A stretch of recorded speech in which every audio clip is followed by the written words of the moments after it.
You have seen the title of our story tonight, Happy Friday. And yes, plus size, brilliant and beautiful. So, a story of beauty, brains, and becoming. Ensure as you come into thumbs up, yes, like up the live, and after it will be a video. So like up the video, and without itching, let's get right into it. Oh, before I do that, welcome back to my channel, Simply Michelle. Happy to have you. Here is where we read, enjoy stories, have fun, and at the same time, be motivated and be encouraged. Chapter 1. The first time Pamela remembered about growing, first thing she remembered about growing up was the people who always have something to say about her size. She had been born a big baby. Her mother, Marcia, used to laugh whenever she told the story. Pamela come into this world ready to eat, she would say, shaking her head. From Miss Sierra, me know say this picnic a go be a handful. Her father Devon would laugh. Not just a handful, a whole 2 hands, he would say. Pamela would roll her eyes whenever they told the story. Mommy, Daddy, all you tell the story, you not think you tell it too much now? She would say. Her parents have never been wealthy. They live a simple life in Jamaica, making ends meet the best way they could. There were weeks when meals were carefully stretched. Sometimes dinner was whatever could be prepared from what was available. There was no expensive meal plan, no private nutritionist, no carefully measured portions, and certainly no money for the fashionable foods people on television talked about. Pamela simply ate what her family could afford. As she grew, by the time she was 6 years old and entered primary school, she was already noticeably bigger than most of the other children. At first, she didn't care. Children were children. She wanted to learn, she wanted to play. She wanted to laugh, of course, and most importantly, Pamela loved books. Welcome, cool kids. Thank you for being here. Thank you for the thumbs up as you come in. Numbers came easily to Pamela, reading even more easier. And when the teacher introduced the children to computers, Pamela became fascinated. She wanted to know everything. How does a computer know what to do? Who tells it? Can I make one do something by itself? She would ask. Her teachers would smile. Pamela, perhaps one day you will be the person telling computers what to do, they would say. Welcome. You're here for the first time. Cool kid. Welcome. Welcome, darling. Really? Really? She would be intrigued. That was all Pamela needed. From that day forward, technology became her world. But school was not always kind to her. By the time Pamela reached upper primary, the teasing had started. The name calling began. It's okay, don't worry. Thank you for being here. And I love all of you that are here. Some would say, big gal, fatas, broad back. Look how much she eat. Pamela, you're planning to eat the whole school lunch? The laughter would spread across the classroom and the lunch hall. Sometimes Pamela laughed with them. Sometimes she pretended not to hear. But she heard everything. She heard every whisper, every giggle, every cruel joke that was made about her. And the worst part was that the girls who teased her were the girls desperately wanted to be friends with her. When she turned 12, and prepared to leave primary school for high school, Pamela thought things would get better. Sadly, they didn't. High school became the place where teasing grew teeth. There were girls who would deliberately walk past her and whisper loudly enough for her to hear. Imagine being that fat at 13. Another would laugh. Girl, if me did look like that, me wouldn't even come out. Pamela would lower her eyes, but she never stopped excelling. Her name remained on the honor roll. Her grades remained excellent because some of the same students who mocked her would come to her before examinations. Pamela, please explain this to us. Pamela, what do the teacher mean? Pamela, can you help me with the computer assignment? Boy, Pamela, me not understand this, Oh, you understand it. Help us now. And Pamela would help them. The same persons who will make cruel jokes about her. And even when they had hurt her, even when she went home afterward and crying, her mother noticed. One evening, Marcia found Pamela sitting on her bed with tears running down her cheeks. What happened, baby? Nothing. Pamela, nothing, mommy. Her mother sat beside her. You can tell me anything, girl. Pamela finally broke. Mommy, why? Why me so big? Marcia's heart broke. She pulled her daughter close. You are not going to measure yourself by what people say about you. But them laugh at me, mommy. Let them laugh if them want laugh. They call me names. They don't define you, said Pamela. Said Pamela's mother. Pamela wiped her eyes. But what if nobody ever likes me? Why me?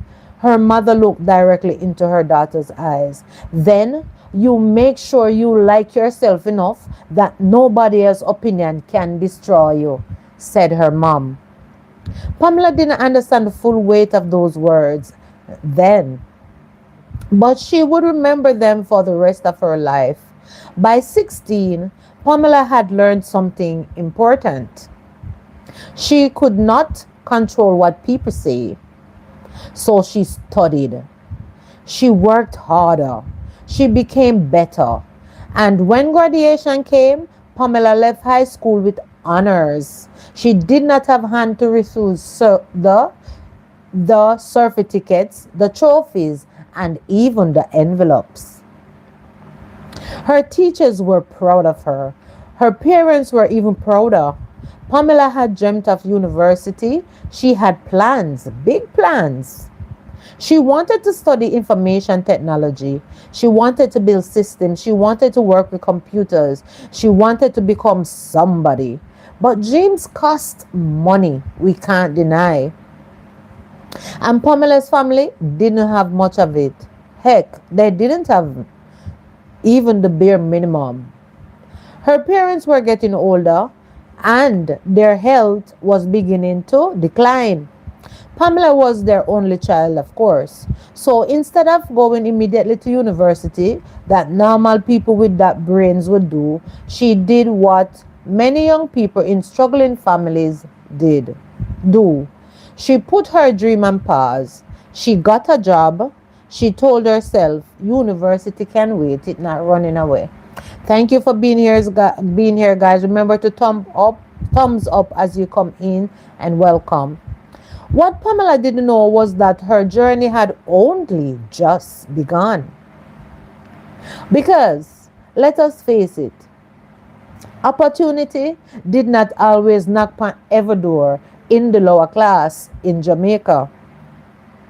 What Pamela didn't know was that her journey, of course, was just beginning, because the little girl everybody called too big was about to enter a world where her size would still be judged.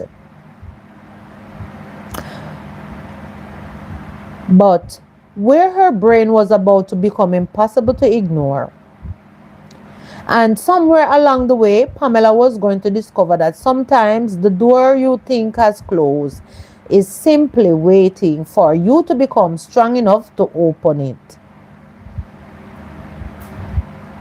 Chapter 2. The door that finally opened. For the first time, few months after high school, Pamela tried very hard not to think about university. She told herself that she was being mature. She told herself that her parents needed her. She told herself that working was the responsible thing to do. And whenever someone asked her, "So, what are you going to do next?" she smiled and answered, "I am going to work for a while." But whenever she was alone, especially late at night when the house was quiet and her parents had gone to bed, Pamela would open the folder where she had kept her university information. She would look at the courses, she would look at the pictures, she would read about information technology programs, and then she would close the folder. It wasn't that she had given up, not completely. Thank you for being here again. She had simply placed her dreams somewhere safe and told herself she will return to it later. She had simply does it time and time again. Her first job was glamorous. Pamela worked at a small business where she handled administrative duties and helped with computers whenever something went wrong. At first, everybody took her IT skills seriously. She was hired to answer phones, organize files, prepare documents, and assist customers. But within 3 weeks, Pamela had become the unofficial person everybody called whenever the computers misbehaved. One morning, the computer entry network went down. People began panicking. The manager was calling the technician. Employees were standing around waiting, some idling on their phone, because if you know anything about Jamaicans, they are not going to waste any time. When electricity is there, or even if there is service, as soon as something goes wrong in the working environment and them get a free time, who not tell pop joke, who not walk up and down, find something to eat or drink, or others take up their phone. Pamela quietly walked over to the main computer, checked a few connections, looked at the network configuration, and started troubleshooting. 20 minutes later, everything was working again. You have some person who was seriously upset and talk about, "Oh, I'm to this girl. She can't allow people to enjoy the look of free time. Why she can't behave like normal somebody and keep her hand to herself?" However, the manager stared at her. "You fixed it." Pamela shrugged. "Yes." "You know how to do that?" Pamela smiled. Apparently, that was the beginning. People began noticing. Pamela wasn't just a young woman who knew how to use a computer. She understood technology and she could identify problems. She could learn systems quickly and could explain complicated things in simple language. And most importantly, she wasn't afraid to keep learning. Within a year, Pamela had moved into a junior IT position. She was earning more money, helping her parents more, and slowly becoming more confident. But there was one thing she still struggled with: her reflection. Pamela had never stopped wanting to lose weight. She wanted to be healthier. She wanted more energy. She wanted to feel comfortable in her own body. But she also carried years of hurt around her. Sometimes she would start exercising and eating differently, only to become discouraged when the scale didn't move quickly enough. She was a size 20 when she began taking her health more seriously. Her goal wasn't to become thin or tiny. She didn't want to disappear. She simply wanted to reach about a size 14 and feel stronger and healthier. Some days she did well, others she didn't. Let us face it, we all can identify with Pamela with this situation. Or if not all of us, most of us. Because these hormones are not playing. Other days she didn't. And she was learning that changing your body was not simple about food. It was about changing the way you thought about yourself.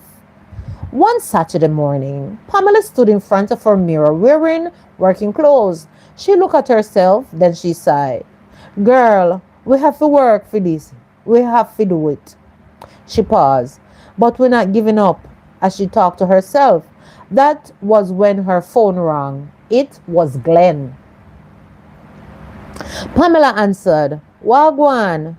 Don't tell me you're still in bed. Pamela laughed. Glenn, mind your own business, man. I know you. You say you're going to exercise, then you are going to sit and watch videos. Excuse me? Asked Pamela. I am coming over, said Glenn. You better not, warned Pamela. Too late, said Glenn. Glenn had been Pamela's friend since primary school. He had known her before the teasing became cruel, before she learned to hide behind academic excellence, before she was afraid of photographs, before she learned to pretend that insults didn't hurt. Glenn had never treated Pamela like she was different. When other children laughed, Glenn stood beside her. When somebody made a joke, he challenged them. And when other children, would be cruel, Glenn sometimes would cushion the blow. And when somebody make a joke that challenged them, and when Pamela began doubting herself, Glenn reminded her of who she was. He was the kind of friend who would insult you and defend you in the same sentence. You are stubborn. He would tell her, but you are brilliant. And you are dramatic, but you are loyal. You overthink everything, he would say, but you do have one of the biggest heart I know. Pamela trusted Glenn because he had earned that trust. The three of them, Michelle had become Pamela's closest friend also. The three of them had formed a friendship that seemed almost unbreakable. Glenn was the protector, of course, and Michelle was the encourager, and she was ready to fight a good fight for her friends. And Pamela was the one who constantly trying to convince both of them that she didn't need either, which was, of course, completely untrue.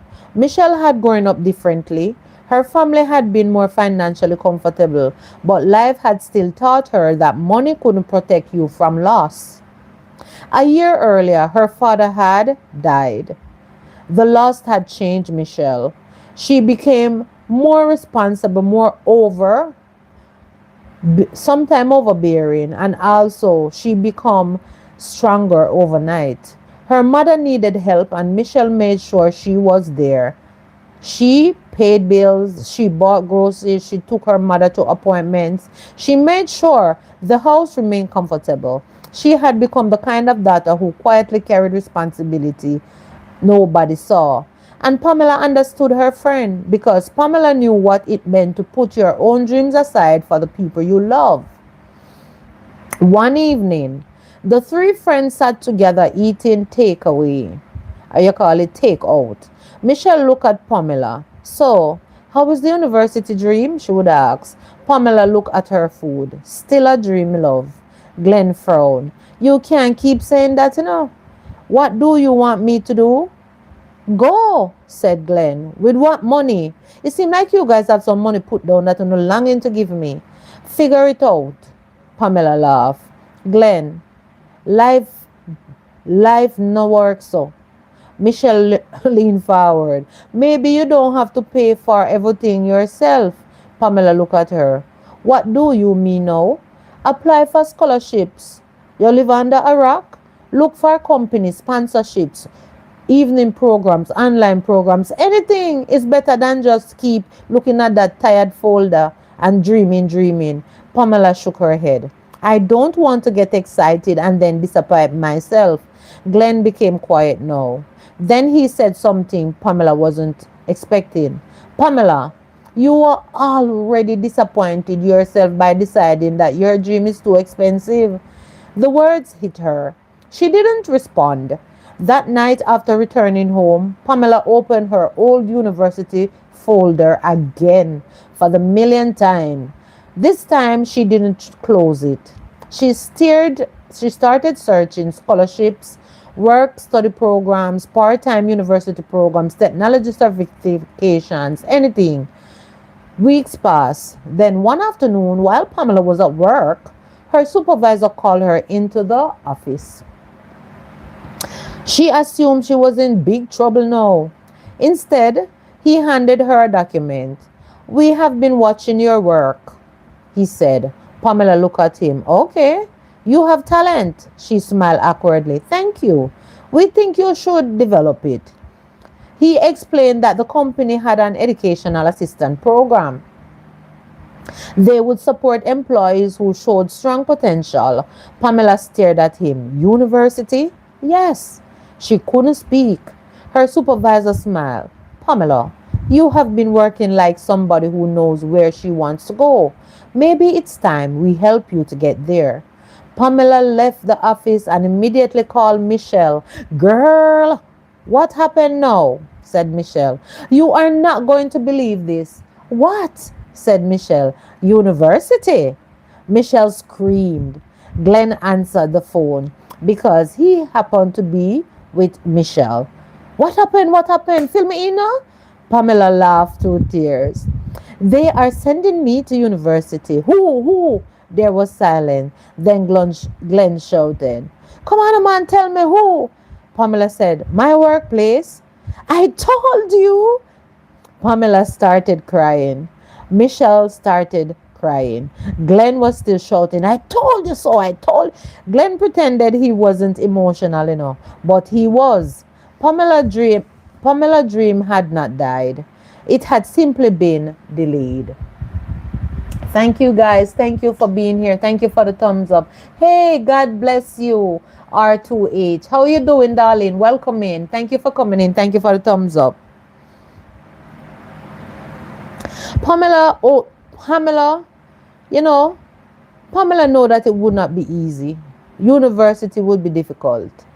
It had simply been delayed, and now she had a second chance. Pamela was older than some of the students there. She was working while studying. She was helping her parents. She was trying to maintain her health. So it was difficult. And she was learning how to exist in rooms where people didn't know her story. At first, she was self-conscious. She wondered if people were looking at her body. She wondered if they thought she didn't belong. Then something happened. Her professors noticed her mind. She was excellent, an excellent student. She understood the programs and the programming. She grasped system analysis. She excelled in technology programs and projects. Whenever group assessments and assignments were given, people wanted Pamela on their team. Not because she was popular, because she was good at what she do, very good. Right? And slowly, everything inside Pamela changed. She stopped walking into rooms wondering whether people would accept her. She started walking into rooms wondering what she could contribute. That different change of a thing. By the time she graduated, Pamela had become one of the top students in the program. Her parents attended the graduation ceremony. Her mother cried before Pamela even walked across the stage. Her father stood proudly beside her. And Glenn and Michelle were there too. Glenn even carried 2 pot covers that he decided to clap when Pamela entered the stage. When Pamela received her degree, she looked into the audience. She saw the people who had stayed. She felt even a little embarrassed with the sound of the 2 Dutch pot cover that Glenn decided to turn into symphony. The people who had encouraged her, the people who had never asked her to become somebody else before, they loved her. And for the first time, Pamela understood something. She hadn't been waiting for other people to believe in her. She had been waiting for herself to believe in herself. Her university success opened at a door The IT company promoted her. Then promotion come again and again. Soon Pamela became involved in major products, She began training employees, she traveled to sister companies, she represented her organization at technology events. She became one of the company's spokespersons, and that was when the comments returned. Only this time they came from adults, not primary school children, not high school children, adults, professionals at that, people who should have known better. At one company, Pamela walked into a training room carrying her laptop. A few employees looked at her. One had the audacity to whisper something to another. Then they laughed. Pamela heard it. She kept on walking. During the session, she explained a complicated technology platform to clearly that by the end of the presentation, everyone in the room understood it. Afterward, one of the managers approached her. Hey, Jardine, welcome, my darling. Thank you for the thumbs up. Bless you, Jardine. Thank you for being here. You are very impressive, said the manager. Pamela smiled. Thank you. He hesitated. I will be honest. When they told us who was coming to train us, I didn't expect someone like you. Pamela's smile disappeared. Someone like me? She asked. He realized what he had said. Oh, I didn't mean you did, said Pamela. She looked directly at him. And that's okay. He looked confused because I have learned something. What? Pamela picked up her laptop. You can underestimate me before I walk into the room, but once I started speaking, you will have to deal with what I know. Then she walked away. That evening, she told Glenn and Michelle about it. Glenn shook his head. People are wicked, may I tell you. And then Michelle sighed. People judge what they don't understand, said Pamela with a smile. I don't care anymore. Glenn looked at her. You sure? Pamela paused. No, she laughed. I still care. I am just getting better at not letting it control me, said Pamela. And that was the truth. Pamela was still working on herself. She was now a size 16. She have shed what? She was at 20 and now she's 16. So let us face it, shed 4 pounds. She had come a long way since size 20. She said 4 sizes, but she wasn't at her goal. And she didn't pretend she was. Some days she was proud, other days she was frustrated, but she had stopped pushing herself for being a work in progress. Then came the unexpected complication. His name was Daniel. Hey, Tony Coach. Hello, you said. Hey, welcome, my friend Tony. And Jordan, thank you for being here. Bless you and the others. Come on, guys. Thank you for the thumbs up. I really do appreciate it. And he looked at her eyes. Daniel. Daniel was this guy. He wasn't ashamed to go after what he loved. He was a senior technology consultant who had been brought into the company for a major project. Daniel was intelligent, of course, confident, respectful, and surprisingly funny. But what Pamela noticed first was that he didn't stare at her body. He looked at her eyes. He listened when she spoke, and he laughed at her jokes, genuinely.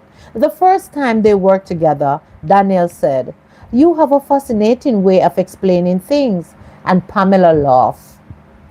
"Is that a good thing?" she asked. "Very." She looked away. "Careful. Why? You are complimenting me too much," said Pamela, and Daniel laughed hysterically. "I am just telling the truth," he would say. Pamela had heard compliments before, but this felt different. Not because Daniel found her beautiful, and trust me, Daniel was a real handsome, tall, black guy, but because he seemed genuinely interested in the person underneath the appearance. And Pamela wasn't sure she was ready for that type of attention. Let's face it, the man looked good, and Pamela was still a little insecure. She had spent years protecting herself from rejection. Now, somebody was getting close enough to make her feel vulnerable, and that frightened her. One Friday evening, the three friends met at their usual spot. Michelle noticed Pamela was unusually quiet. What happened? Inquired Michelle. Nothing, said Pamela with a shrug. Glenn looked at her. Don't start, said Pamela and sighed. There is this guy at work, she said. Michelle's eyes widened as she pulled closer. Tell me everything, said Michelle. Glenn leaned back. Here we go. Pamela laughed. His name is Daniel. Michelle grinned. And nothing. Glenn smiled. You like him? I never said that, said Pamela. You didn't have to say it, child. Pamela rolled her eyes, but inside she was smiling. For the first time in a long time, Pamela was beginning to imagine a future that wasn't built around proving herself, and a future where she could be successful, healthy, and loved, and comfortable in her own skin. But there was still one battle she had completely won. She hadn't completely won, not yet. She was still trying to prove something. To the people who had mocked her, to the people who underestimated her, to the people who looked at her body and decided what she could or couldn't accomplish. Hey, Tony, still there? Aye. And the person who had been assigned to oversee this project had already decided that Pamela wasn't the right woman for the job, because the company was preparing to send her to lead the most important training project she had ever handled. He hadn't even met her. He had only seen her photograph, and he had already made a judgment. Welcome, welcome. Thank you for still being here. Appreciate you guys. Chapter 3. You don't have to prove you belong. Pamela stared at the email on her computer screen for about 5 minutes before she finally leaned back in her chair. She read it. Then again, congratulations, Pamela. You have been selected to lead the upcoming regional technology training initiative. Her heart jumped. This wasn't an ordinary assignment. The company was expanding a new technology platform across several sister companies, and the person selected to lead the training would be responsible for preparing managers, supervisors, and technical teams across multiple locations. Pamela had worked hard for this. She had earned it. Still, she couldn't help smiling. Then she said, "Look at God," she whispered to herself. Then her phone vibrated. It was Michelle. Pamela answered. "Girl, why you sound like you just win lottery?" Pamela laughed. "Better. What?" "I got the regional training project."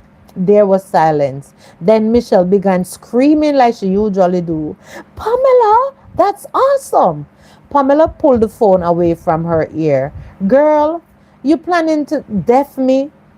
"You deserve it," said Michelle. Then Glenn's voice suddenly came through in the background. "What happened?" "Glenn is always late for the information." Michelle shouted. "Pamela get the big project." Glenn grabbed the phone. "See, I told you." Pamela was. "Glenn, you know if you're a big man, you need to change. Why do you love to ring it into people's ears? I told you so." Then Pamela laughed. "Both of you need to calm down." "No," Glenn said. "You need to celebrate. How about we go get drinks?" And Pamela laughed harder. And for the first time in a long time, Pamela allowed herself to celebrate without immediately wondering what could go wrong. That evening, the three friends met for dinner. Pamela arrived wearing a beautiful black dress that hugged her curves. She had recently gone from a size 20 to a size 16. And although she was still working towards her goal of size 14, she had begun dressing differently. And trust me, the girl looked round and nice. Not because she had suddenly become smaller, because she had finally realized she deserved to look good while she was becoming healthier. So of course she went and get her some new outfits that fit the new curve. Nothing wrong with that. Michelle looked at her and smiled. Girl, you are looking fabulous. Pamela laughed. You were making a whole new dictionary for yourself. Fabulous. Yes, my girl, my word, deal with it, said Michelle. Anyway, thank you, said Pamela. And Glenn nodded. Very professional. Pamela raised an eyebrow. Professional? Yes.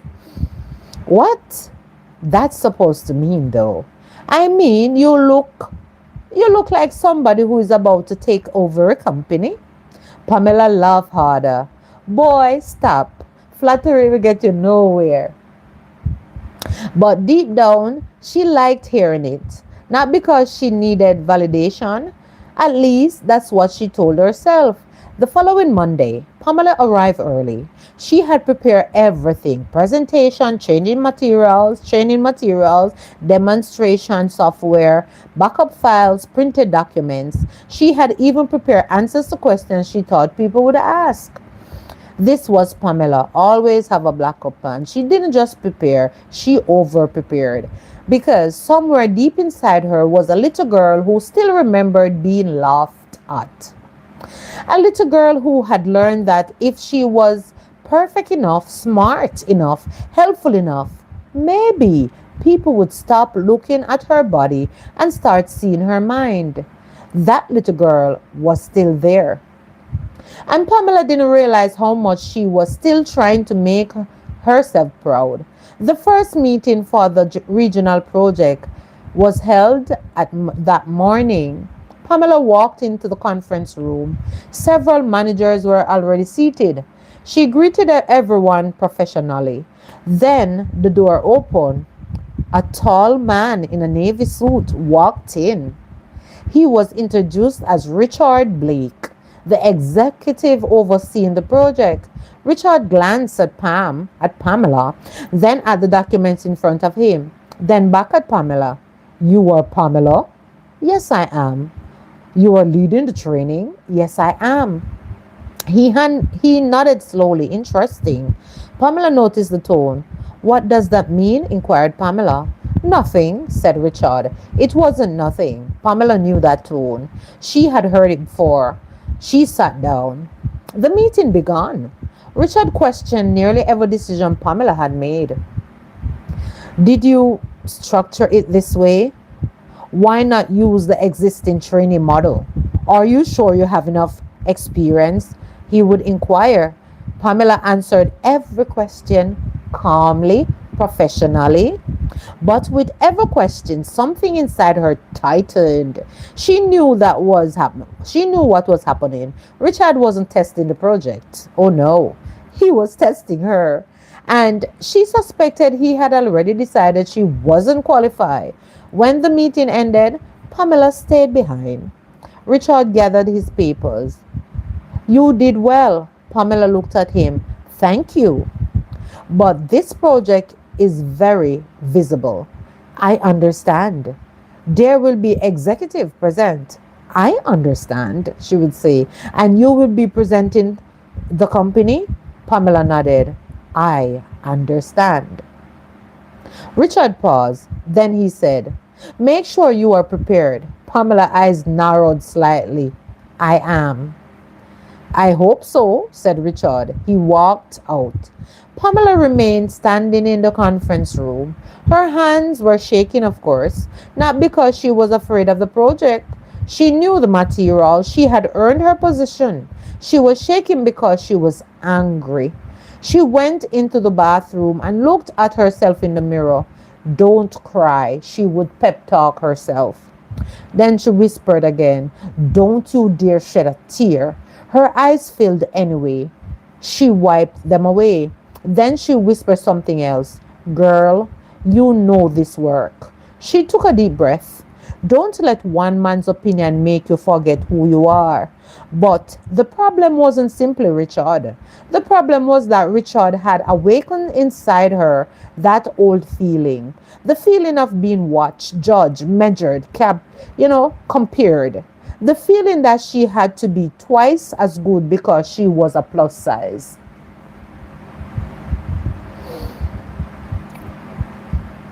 That she had to work so hard, spoke twice as clearly, prepared twice as much. And that made fewer mistakes she had to make than everyone else. Because if she failed, she feared people wouldn't say Pamela failed. They would say, see, she's not really capable. Pamela went back to her office and she worked. She worked until late. She worked through lunch. She skipped her afternoon break. She checked her presentation 7 times. She rebuilt proportions of the training material. She rescheduled research, additional information. She created backup presentations. She prepared backup plans for her backup plans. At 8 o'clock that evening, her phone rang. It was Glenn. She ignored it. It rang again. She ignored it. Then Michelle called. She ignored that too. Finally, a message came through. Glenn, girl, you alive? The message asked. Pamela smiled weakly. Then she typed, I am fine, just working. His response came immediately. That's what you always say when you are not fine, Pamela. She stared at the screen. Then she put the phone down. Leave it to Glenn to touch a nerve. At 10:47 p.m., Daniel knocked on her office door. Pamela looked up. Daniel, you're still here? Obviously.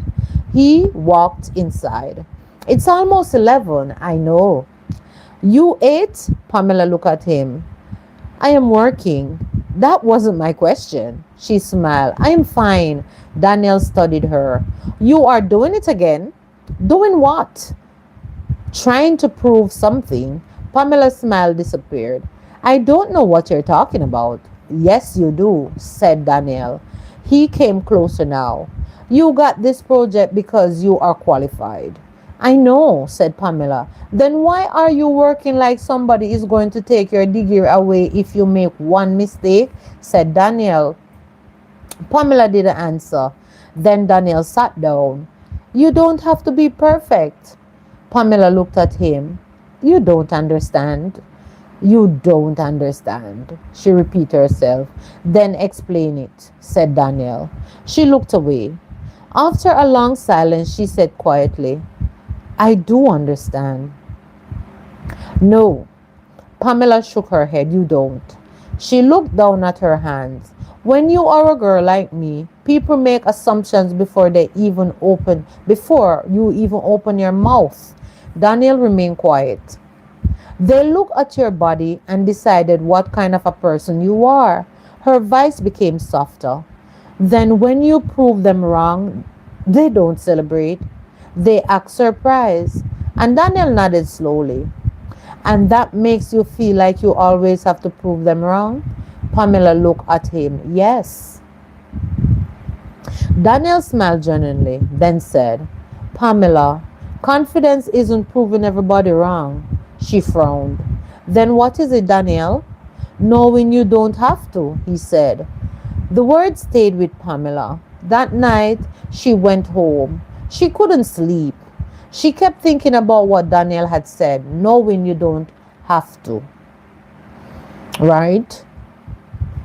She had spent her entire life trying to prove herself to children at school, to girls who laughed at her, to teachers who underestimated her, to employees, to colleagues, to strangers, even to herself. And perhaps that was why she was exhausted, because confidence wasn't standing in front of everybody shouting, I can do this. Maybe confidence was quietly knowing, I can do this and I don't need anyone. I don't need everybody to agree. The next morning, Pamela did something unusual. She slept an extra hour. She ate breakfast. She went for a walk. Then she went to work. She didn't skip lunch. She didn't stay late. She completed her work and went home. For the first time, she understood that working herself into exhaustion wasn't proof of dedication. It was fear wearing a professional outfit. The big training day finally arrived. The conference room was packed with managers, executive, technical staff, people from sister companies. Richard sat near at the front. The same Richard. Pamela walked to the podium. She took a deep breath. Then she smiled. Good morning, everyone. Her voice was calm, clear, confident. Then she began. Within 10 minutes, the room was engaged. Within 30 minutes, people were asking questions, and Pamela answered everyone. She explained complex technology in a way everyone could understand. She made people laugh. She demonstrated the software. She corrected a technical error in the system without panicking. And by the end of the session, the room erupted in applause. Pamela stood quietly. She looked around and something unexpected happened. She wasn't thinking about Richard. She wasn't thinking about the girls from high school. She wasn't thinking about the people who had laughed at her. She wasn't thinking about proving anything. She was simply proud of herself. Hey, Michibu, darling, welcome, welcome. And thank you for the thumbs up. Thank you so much. After the session, one of the executives approached her. Excellent work. Thank you, she said. You are one of the strongest presenters we have had. Pamela smiled. Oh, thank you. You're so kind. Then Richard walked over. The same Richard that was looking and poking at her for something to find fault with. He looked uncomfortable. You handle yourself well, Pamela nodded. I appreciate that. He paused. I underestimated you. And Pamela looked at him. For a second, the old Pamela wanted to say something sharp and feisty. Something that would make him feel embarrassed. Something that would remind him that he had been wrong. But she stopped herself. She merely smiled. That's okay, she said. Richard looked surprised. That's it? Pamela nodded. Oh, yes. She picked up her laptop. I don't understand you to have believed in me before I prove myself. I don't need you to have believed in me before I prove myself. Then she walked away. But this time she didn't feel victorious because she had defeated Richard. She felt victorious because she had defeated something inside herself. The need for everyone's approval. And that evening, Pamela met Glenn and Michelle. Glenn looked at her. So, I did it. Michelle hugged her. I know you would. Glenn grinned. You know what? I am proud of you. What? You didn't call me once during the presentation. Pamela laughed. Why would I call you? Because you usually call me whenever you're nervous. She smiled. I wasn't nervous. And Michelle looked at her. Really? Pamela thought about it. Well, I was. They laughed. Then Pamela became quiet. I realized something today. What? I have been spending my whole life trying to prove that I am more than my big body. Michelle reached across the table. You are. I know, Pamela smiled, but I shouldn't have to prove it. Glenn nodded. Now you're getting it.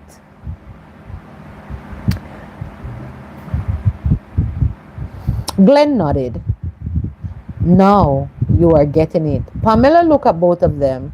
I spent years thinking confidence meant making people regret underestimating me. She paused.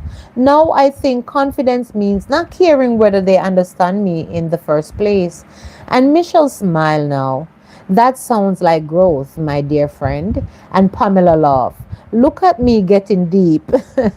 Glenn grinned. Don't worry. Tomorrow you'll be back to talk in patois. Pamela burst out laughing. Boy, shut up. The three of them laughed until tears came to their eyes. For a moment, life felt simple. But Pamela's life was becoming complicated in another way. Daniel. She had tried not to think about him. She had failed. There was something about him that made her feel seen, not inspected, not evaluated, seen. And that frightened her because Pamela know how to fight discrimination. She know how to fight doubt. She know how to fight rejection. But she wasn't sure she know how to handle people or someone who genuinely wanted to get close to her. A few days later, Daniel asked her to dinner. Pamela stared at him. Dinner? Yes. Like dinner? Daniel laughed. Yes, Pamela, dinner. She smiled. I think about it. I will. Daniel shook his head. You are overthinking it. That was what I do, said Pamela. I know, said Daniel. She looked at him. Then she smiled. Okay. Daniel smiled. Friday? Pamela nodded. Friday. And for the first time in her life, Pamela wasn't going to on a date because she wanted someone to prove she was beautiful. She wasn't going because she wanted to prove she was lovable. She was simply going because she wanted to see what might happen. Pamela didn't know that Friday night's dinner was going to reveal something she wasn't prepared for because someone from Daniel Pass was about to walk into the same restaurant. And when Pamela saw the woman, she knew her very well. She was one of the girls who had laughed at Pamela years ago. One of the girls who had made her believe that nobody would ever want her because of her size. Now, that woman was walking towards Daniel with a smile. Pamela's heart dropped. Daniel looked up. His expression changed, and Pamela heard the woman say, Daniel! I can't believe it's you. You're here. Then her eyes moved towards Pamela. The smile disappeared. Oh? Pamela froze. Because sometimes the past doesn't stay in the past. Sometimes it walks right into your Friday night dinner and sits down at your table. My Lord. Thank you guys. Thank you for still being here. Chapter 4. The woman who thought she was better. Pamela sat perfectly still. The restaurant suddenly felt smaller. The soft music playing in the background seemed to fade into the distance, and for a moment, all Pamela could hear was the sound of her own heart beating. Tina, of all the people in Jamaica, one of the women Daniel could have known, it had to be Tina Finley. Pamela remembered her immediately. She remembered the way Tina used to walk through the high school corridors with her head held high, surrounded by girls who laughed at whatever she said. She remembered Tina Finley looking Pamela up and down before she passed. She remembered the same comments, the whispers, the little jokes disguised as compliments, the laughters. Pamela had not seen Tina in years, of all the places, right here, right now. But some memories don't need an invitation to return. They simply walk through the door. And there Tina stood, older now, more polished, more sophisticated.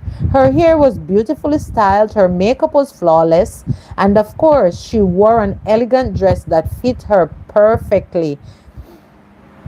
She was petite, sharply, and undeniably attractive. The look that most men would go for. The kind of woman who knew people noticed her when she entered a room. Tina smiled at Daniel. I can't believe this, she said. Daniel stood. Tina? She laughed. It's been forever. Yes, it has. Tina turned towards Pamela. Her eyes moved slowly over her. Pamela? Pamela noticed. She had become very good at noticing things like that. Tina smiled. Oh, hi. Hi, Pamela replied warmly. Tina looked at Daniel again. So, you two know each other? You two are together? Pamela opened her mouth. But Daniel answered first. We are having dinner. Tina smiled. I can see that. There was something about the way she said it. Not rude enough to confront, not friendly enough to ignore. Pamela knew that tone only too well.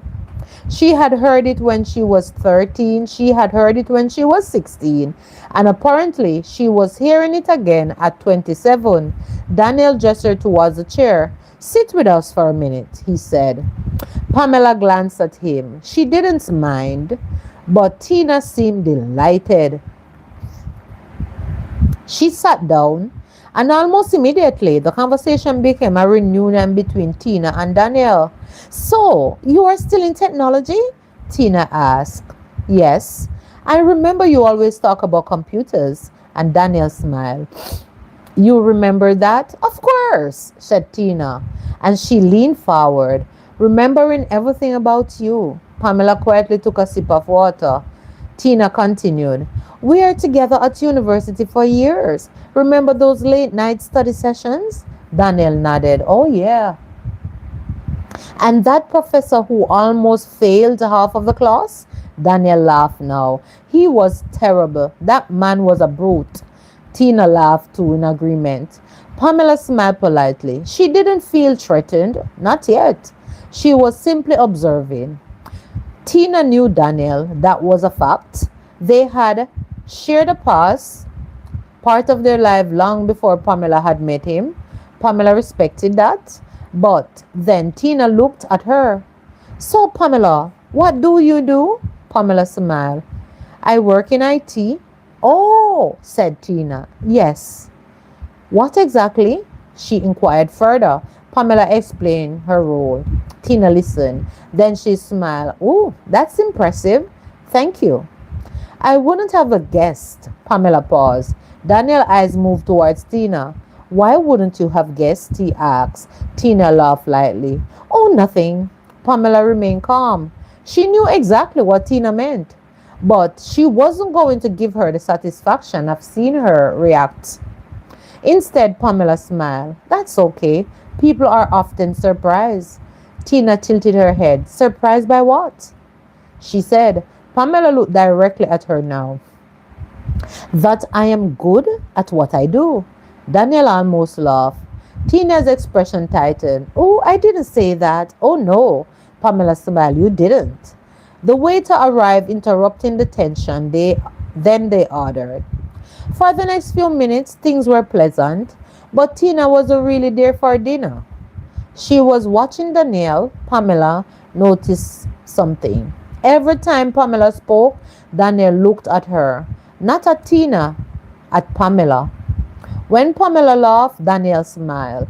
When Pamela told a story, he listened. When she reached for her glass, his eyes followed her. Tina saw it all. And she didn't like it, not one bit. Tina had liked Daniel for years. She had liked him at university. She had tried everything. She flirted. She invited him to events. She found excuses to study with him just to itch up under his arms. She once even told her friends that Daniel was practically hers. But Daniel never saw her that way. He respected her. He enjoyed talking to her. But there had never been any attraction on his part. Tina couldn't understand it. How could a man like Daniel not be interested in her? She was beautiful. She was slim. She was fashionable. She took care of herself. Oh, she wore the most elegant, welcoming fragrances. And men noticed her. So why Daniel didn't choose her? And now she was sitting across from him, watching him look at Pamela like she was the most beautiful and interested woman in the room. That irritated Tina. She leaned towards Daniel. So, are you seeing someone? She asked. Daniel glanced at Pamela, then back at Tina. Yes.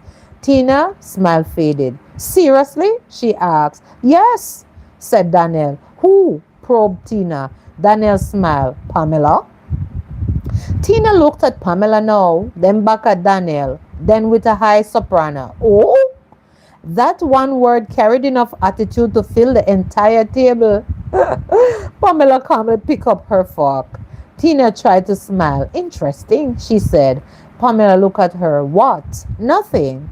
No, Pamela said gently. You said interesting. Tina laughed. I didn't know you two were together. We are getting to know each other, Danielle explained, and Tina nodded. Oh, I see. She looked at Pamela again. I didn't know you were interested in, then paused. Pamela waited. Interested in what? Said Pamela. Tina smiled. Nothing, nothing, never mind. Pamela returned the smile. Then we are good. Danielle looked down, trying not to laugh. Tina noticed. Her frustration deepened. She leaned back now. So, Pamela, where did you go to school? She asked. Pamela told her. Tina's eyes widened. Wait, she stared. Are you Pamela Williams? Pamela nodded. Yes. Tina smiled slowly. I knew I recognized you. Pamela's expression remained calm. Did you? Oh, yes. Tina leaned back. We went to the same high school, didn't we? Danielle looked between them. You two know each other? Pamela answered. We went to the same high school. Tina laughed now. More than that. Pamela looked at her. We know each other. Tina smiled. You were very quiet, she said. Pamela's eyes narrowed slightly. I was? You were always studying. I like school, corrected Pamela. I remember, said Tina with a smile. You were very smart. Pamela smiled. Thank you. Tina continued. You were always on the honor roll. Yes, said Pamela proudly. And you were always, she paused, different. Pamela knew exactly what was coming. Daniel seemed to know too. Tina, he said. But Tina continued. You were a big girl back then too, weren't you? Very fat. Then came silence. The table became still. Pamela placed her fork down. She looked at Tina. Then she smiled. Oh, yes, I was. Tina waited for embarrassment. It didn't come. Pamela continued. And I am still plus size, as you can see. Daniel looked at Pamela. Pamela remained composed. So? Tina blinked. Pamela smiled. You seem to think I should be ashamed of it, said Pamela. I didn't say that, corrected Tina. You didn't have to. Tina's face tightened. Pamela continued calmly. I know what I look like. Tina, I have known my whole life. She didn't raise her voice. She didn't insult Tina. She didn't become defensive. She simply told the truth. And I also learned that being plus size doesn't make me less intelligent, less capable, or less beautiful, or even less deserving of respect, said Pamela. Daniel watched her. There was pride in his eyes. Tina noticed. And that made everything worse because Tina had expected Pamela to become the awkward little girl from high school. The girl who lowered her head, the girl who cried in bathrooms, the girl who pretended not to hear. But Pamela wasn't 13 anymore. She was now 27. She had a degree, a career, a family she supported, friends who loved her, a healthy relationship with herself that she had fought hard to build. And she wasn't giving any of that away tonight. Tina laughed nervously. You have changed. Pamela smiled. I have. For the better. Pamela looked at Daniel, then back at Tina. Yes. Daniel smiled. Tina saw it. She stood. Well, it was nice seeing you. Daniel stood too. Good seeing you. Tina leaned toward him. We should catch up sometimes. Sure. Just us? Said Tina. Daniel paused. I will let you know, said Daniel. Tina nodded. She looked at Pamela. Nice meeting you. Pamela smiled. Likewise. Tina walked away. Pamela watched her leave. Daniel sat down. There was silence for a moment. Then Pamela laughed. Daniel looked at her. What? You know what's funny. What? She still does it. Does what? Talks like she's competing with everybody in the room. And Daniel sighed. She was like that even at university too. Were you close? Asked Pamela. We were friends. Friends? Asked Pamela. Yes, said Daniel. Just friends? Pamela continued probing. Daniel smiled. Just friends. Pamela raised an eyebrow. Really? Yes, said Daniel. Are you sure? Said Pamela. Daniel laughed now. Very. Pamela smiled. What about her? What about her? Did she like you? Daniel shook his head. She did. Pamela laughed. I knew it. I didn't encourage it, said Daniel. Why? Asked Pamela. Daniel became quiet. Because I don't like the way she treats people. Pamela looked at him now. You noticed? Of course. Daniel leaned back. Tina was beautiful. But come on. But beauty isn't enough for me, said Daniel.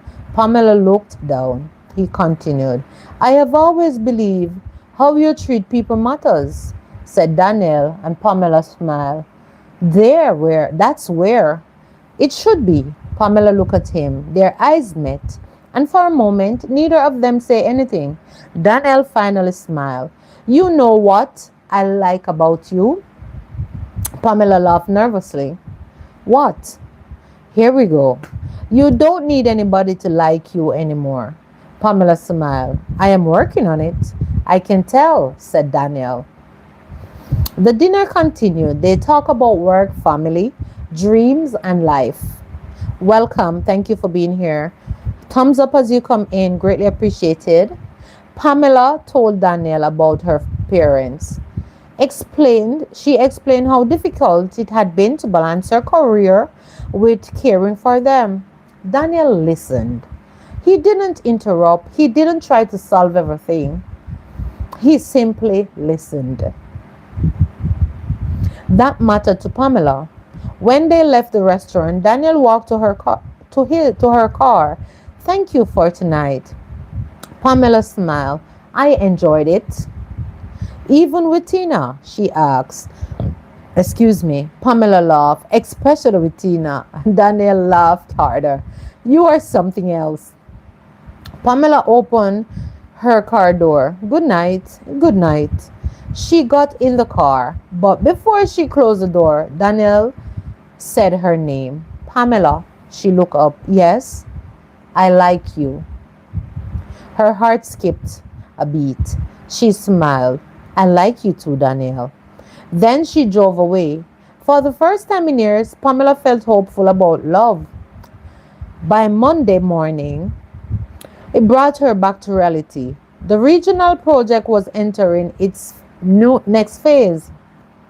For Richard had called another meeting. Pamela walked into the conference room. Richard was there. So was Tina. Pamela stopped. Tina smiled. Surprise? Pamela looked at Richard. What is this? She asked. Richard gestured towards Tina. Tina has been brought onto the project as an external communication consultant. Pamela nodded. Okay. Richard continued. She will be working closely with you. Pamela smiled. Fine. Tina smiled. I am looking forward to it. And Pamela sat down. She didn't know why Tina had been brought onto the project. Excuse me. But she knew one thing for sure. This was no coincidence. Let's face it, this is Tina we're talking about. Tina wanted something. And Pamela suspected it wasn't just the contract. During the meeting, Tina questioned Pamela's training strategy. I think the presentation could be more polished, she said. Pamela nodded. I am open to suggestions. Tina smiled. I have several. Pamela looked at her. Let's hear them. Tina began suggesting changes. Some were useful, some were unnecessary. Pamela listened. She took notes. She didn't become defensive. That wasn't her style. At the end of the meeting, Richard looked at Pamela. Can you implement these? Pamela nodded. I will review them. Tina smiled. Good. The meeting ended. Pamela packed her laptop. Tina remained seated. When everyone else had left, she said quietly, You have come a long way. Pamela looked at her. So have you. Tina smiled. Have I? Yes, said said Pamela. Funny, what? I remember you differently. Pamela closed her laptop. I remember you too, Tina stood. You know, Daniel and I have known each other for years, said Tina. Pamela smiled. I know. We understand each other, said Tina. That's good, said Pamela. Tina's smile disappeared. You don't seem to be bothered, said Tina in frustration. Pamela looked at her. Should I be? Tina didn't answer, and Pamela continued. Tina, I am not competing with you, you know. You think I am competing with you? I think you want me to, said Pamela honestly. Tina stared at her. Pamela picked up her laptop. But I am not. She walked towards the door. Then she stopped and said, and just so we are clear, I don't need Daniel to choose me to prove that I am beautiful, said Pamela. Tina said nothing. Pamela continued, I don't need Richard to approve of me to prove I am qualified. She looked directly at Tina. And I don't need you to respect me before I decide to respect myself. So let us get that clear, said Pamela. Then she walked right out of the room. Her hands were trembling, but she smiled. Because this time she hadn't spoken from anger. She had spoken from peace. And that was different. Later that afternoon, Pamela noticed a message from Daniel. Daniel wrote, dinner Friday. Pamela smiled. Then she typed, definitely. Then another message appeared. This one was from Michelle. Girl, we need to talk. Pamela frowned. She called immediately. What's wrong? Michelle's voice was quiet. Pamela, my mother is sick. Pamela's smile disappeared. What happened? I don't know, not yet. Where are you? At the hospital. Pamela grabbed her bag. I'm coming. And as she rushed out of the office, Pamela realized that life had a way of changing the subject before you least expect it. 1 minute, you were learning how to handle jealousy. The next, you were being reminded that the people you love were more important than every promotion, every relationship, and every opinion, and every battle. Pamela didn't know what was waiting for her at the hospital. She didn't know how serious Michelle's mother's condition was, and she certainly didn't know that the next few weeks would force all three friends to confront a painful question. What happened when the person who has always been strong suddenly needs somebody else to be strong for them? Thank you guys for being here. Thank you for watching. Remember to thumbs up as you come in and give the video a like. Chapter 5. When strong people need somebody too. Pamela drove to the hospital with both hands firmly on the steering wheel. She had called Michelle twice. No answer. She had sent 3 messages. Nothing. Zilch. Glenn was already at the hospital. He had sent Pamela the location. Come, she said. He said. That was all. No explanation, no details, just come. And Pamela knew Glenn well enough to understand what that meant. Something was definitely wrong. When she walked through the hospital doors, she saw Glenn sitting in the waiting area with his elbows resting on his knees. His face looked different.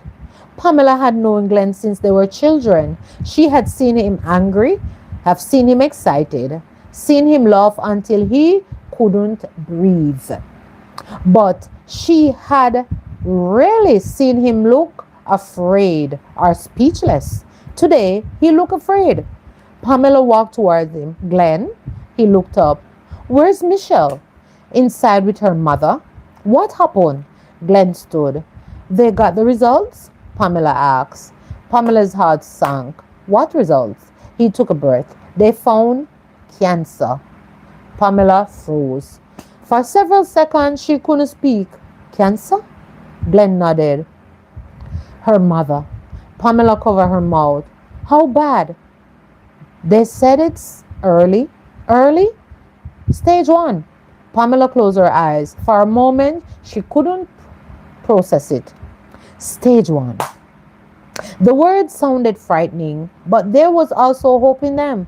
Glenn continued. The doctors are optimistic. They are going to do a procedure, then they will have treatment afterward. The doctor believed they caught it early. Pamela nodded slowly. So she's going to be okay? They're hopeful. Pamela looked towards the hospital doors now. And Michelle, Glenn sighed. She isn't okay. Pamela knew that already. She walked towards the room. When she entered, Michelle was sitting beside her mother. Her mother's face looked tired, but she smiled when she saw Pamela entered. Pamela, she said. Pamela walked over and hugged her. Hi, Miss Sandra. Her mother held her tightly. You come, of course, said Pamela. Michelle stood in the corner. Her arms were folded. Her eyes were red. She looked exhausted. Pamela walked towards her now. Michelle, are you okay? Pamela stared at her. You're fine? Michelle looked away. I said I'm okay. Pamela didn't argue. She simply hugged her. At first, Michelle stood stiffly. Then something broke. She cried bitterly. Not a quiet cry. Not the kind where someone wipes away a tear and pretends everything is fine. She cried like somebody she had been holding too much for too long. She cried like somebody who had been holding too much for much too long. And Michelle just stood there comforting her. And Pamela just stood there, held her, comforting her. I have forgot you. Michelle shook her head. I can't do this. Yes, you can. No. Pamela pulled back slightly, and Michelle gripped her tighter. I can't. Yes, you can. Pamela pulled back slightly. You don't have to do it alone, you know. Michelle wiped her face. My mother is all I have. You have us. Michelle looked at her. I don't want you to have to take care of me. Pamela frowned. Who said anything about taking care of you? I don't want to become a burden. Pamela shook her head. Michelle, you are my sister. You are never a burden. Michelle looked down. You don't have to say that. I mean it. Yes, we're friends, but I see you as a sister. Glenn walked into the room. And you are stuck with both of us, he said. Michelle laughed through her tears. Glenn nodded and asked, Glenn, nobody asked you. There she is, her feisty self one more. And that made Michelle smile. It was small, but it was the first smile Pamela had seen from all day. After the next few days, Pamela, Michelle, and Glenn, life have certainly changed. Michelle's mother had appointments. There were consultations, there was conversations with doctors, there were counseling, and there were forms. There were decisions. And through it all, Michelle tried to become a machine. She went to work, she went to hospital, she went home.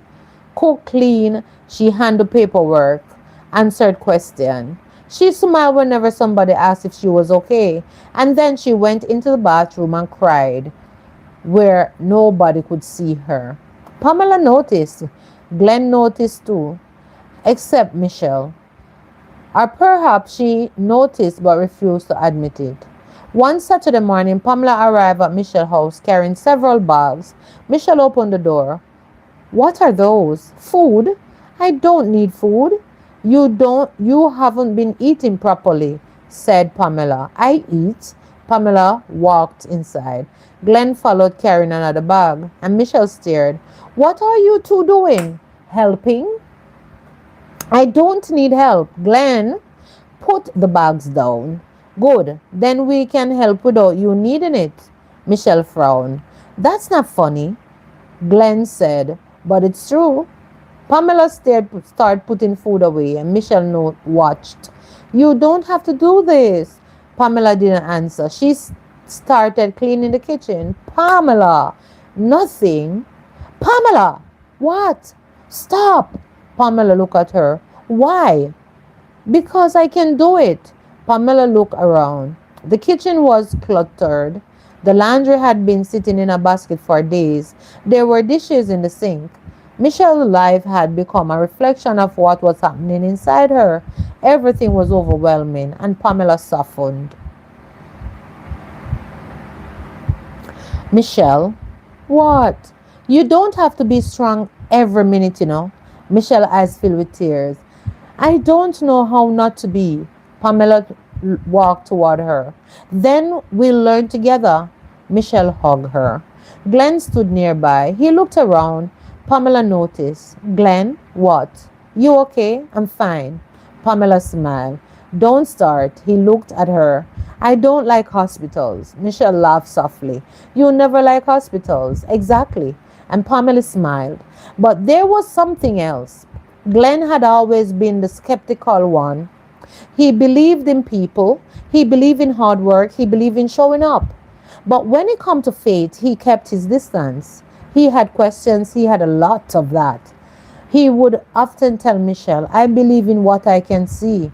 And Michelle would answer, one day you are going to realize there's more to life than what your eyes can see. And that made Glenn laugh. Don't start preaching, he would say. However, something about seeing Michelle's mother lying in a hospital bed unsettled him. He didn't suddenly become a deep religious person, but he began asking questions. And quiet questions. Questions he hadn't necessarily want anybody to hear. One evening, while Pamela and Michelle were inside visiting Miss Sandra, Glenn sat outside. He looked through the hospital window. Pamela eventually came out. She sat beside him. Neither spoke for a while. Then Glenn said, Do you really believe prayer works? Pamela looked at him. Yes. How do you know? She smiled. I don't know everything. That's not what I asked. I know. She looked toward the hospital room. But I believe God hears us. Glenn nodded slowly. I don't know if I believe that. You don't have to pretend. He looked at her. What if nothing changes? Pamela's voice softened. Then we still won't stop hoping. Glenn looked away. Pamela continued. Faith doesn't mean we pretend we are not afraid, you know. She paused. It means fear doesn't get the final word. Glenn didn't answer, but he didn't make a joke either. That was new. The weeks continued. Michelle's mother underwent the necessary procedure. The family received encouraging news. The doctors remained hopeful. There would still be treatment. There would still be difficult days. The doctors sometimes seems as if they don't know what to do, and that is when they pray, right? There would still be days that there was a plan, and having a plan gave the family something to hold on to. Michelle, however, wasn't getting better emotionally. One afternoon, to be exact, Pamela called her. Come with me. Where? Out. I can't, said Michelle. Why not? Probed Pamela. I have things to do. You always have things to do. Michelle became irritated. Pamela, please, come outside. I said no already. Michelle, I don't want to, darn it. There was silence. Pamela heard the anger in her friend's voice. Okay. She hung up. But she didn't stay home. She went to Michelle's house. Michelle opened the door. What are you doing here? I came to see you. I told you I don't want company. Pamela looked at her. Okay. She turned to leave. Michelle called after her. That's it? Pamela turned around. What do you want me to say? I don't know. Michelle, I am trying. I know. Then why are you pushing me away? Michelle's eyes filled with tears. Because I am tired, Mish. Pamela became quiet. I am tired of everybody asking if I'm okay. She wiped her face. I am tired of pretending. Then don't pretend with me, girl. I don't know how to do this. Pamela stepped closer. You don't have to know. Yes, I do. You know you don't. I have take care of my mother. I have to. And you are. What if something happened? Pamela shook her head. We don't know that something will. But what if it does? Then we will face whatever comes. Michelle began crying. I can't lose my mom. Pamela pulled her into a hug. I know. I can't. I know. I don't have anybody else. Pamela held her tighter. You have me, and sure do have Glenn. Michelle cried into her shoulder. After a while, she whispered, I'm sorry. Pamela rubbed her back. Don't apologize. I snapped at you. I know. Didn't it? It didn't. I didn't mean it. I know. Pamela smiled. I know you're hurting. That was what Michelle needed to hear. Not judgment, not advice, understanding. The next week, Pamela went to visit her parents. Her mother was sitting on the veranda when she arrived. Look who come, Pamela smiled. Mommy. Her mother hugged her. Her father came outside too. How work? Good. They sat together. Pamela eventually told them about Michelle. Her mother listened carefully. When Pamela finished, she sighed. Poor child. She is shutting everybody out. Her father nodded. Some people don't know how to receive help, and yet they are the ones who have always been strong for others giving it. Pamela looked at her mother. What should I do, Mommy? Her mother smiled. Stay. Just stay? Yes. But she keeps pushing me away. Then you stay. Pamela frowned. Mommy, how? Her mother leaned forward. Pamela, when somebody is hurting, they don't always know how to ask for what they need. She paused. Sometimes they push the very people they love away. Pamela nodded. Her mother continued. When Michelle pushes you away, don't fight her. Don't take it personally. Give her space when she needs space. And when she doesn't, be there. Pamela listened. Bring food. Her mother smiled. Your mother loved bringing food. Marcia laughed. Pamela's father shouted. I am serious. She looked at Pamela. Call her, visit her, sit with her, and pray with her. If she wants prayer, help with the practical things. Pamela nodded. Her mother touched her heart. And remember, baby, you cannot carry Michelle's pain. You cannot carry Michelle's pain for her. Pamela looked down. But I want to. I know you. You don't understand. She's always been there for me, Mom. Her mother smiled. Exactly. Pamela looked up. What? Now it's your turn to be there for her. Those words stayed with Pamela. She realized that friendship wasn't always 50-50. Sometimes one person had 90% to give while the other had only 10. And sometimes years later, the positions change. That was what friendship was. Not keeping score, but showing up. So Pamela showed up. She brought food. She cleaned. She accompanied Michelle to appointments with her mother. She visited Sandra. Glenn did the same. Even though hospital still made him uncomfortable, even though he didn't always know what to say, he showed up. One afternoon, he stood outside Miss Sandra's hospital room holding a bag of fruit. Michelle looked at him.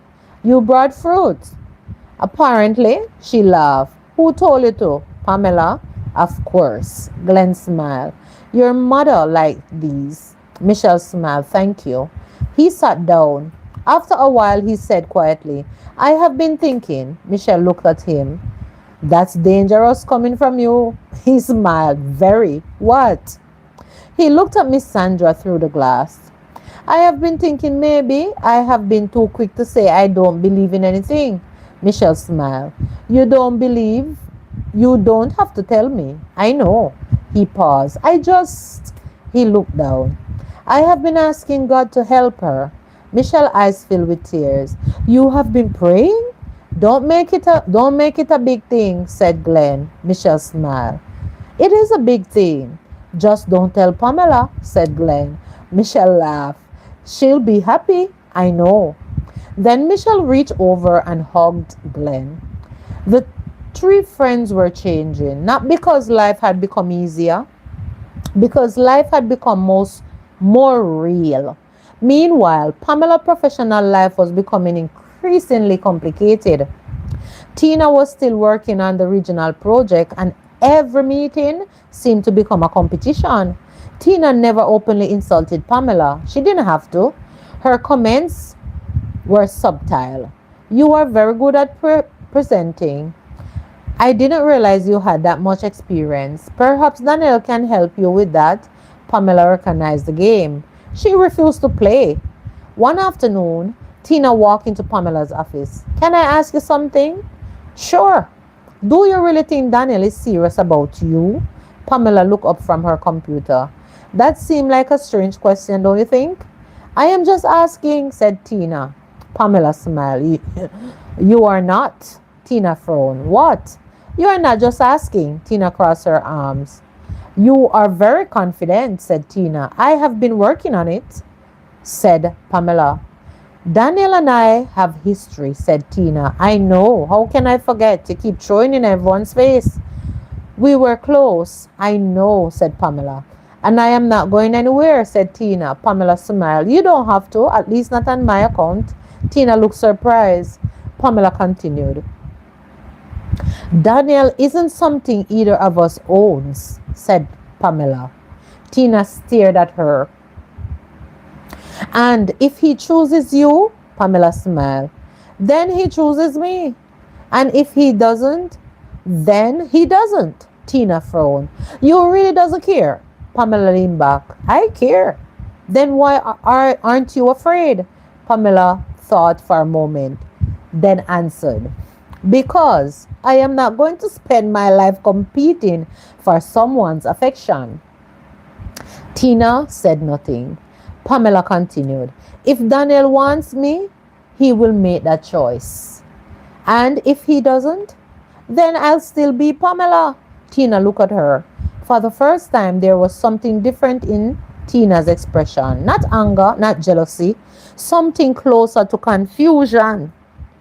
Because, let's face it, Tina couldn't understand how Pamela could sit there being a plus size, successful, confident, and completely unwilling to compete with her. Tina had spent years believing beauty was power. Now, she was beginning to wonder whether confidence was something entirely different. That Friday, Daniel took Pamela to dinner again. This time, there was no Tina. No competition, no awkward interruption, just the two of them. Daniel looked at Pamela. You seem different. How? More peaceful. Pamela smiled. My friend is going through a lot. I know. You know? She told me. Pamela nodded. Michelle? Yes. Daniel smiled. You have good friends, Pamela. I do. You are a good friend too. Pamela looked down. I'm trying. Daniel reached across the table. You don't always have to try so hard. Pamela looked at him. Those words struck her. She had spent years trying to be thin enough, smart enough, successful enough, and strong enough, even independent enough. Good enough? Maybe the hardest lesson of all was learning that she could simply be Pamela. And she smiled. I am learning. Daniel squeezed her hand. Good. Outside the restaurant, the evening was warm. People laughing. Cars moving along the road. Life continued. Pamela realized something. Her life wasn't perfect. Her friend's mother was still going through treatment. Her career still had challenges. Tina wasn't going anywhere. Her own weight journey was still unfinished. Her relationship with Daniel was still new. But she was no longer waiting for life to become perfect before allowing herself to be happy.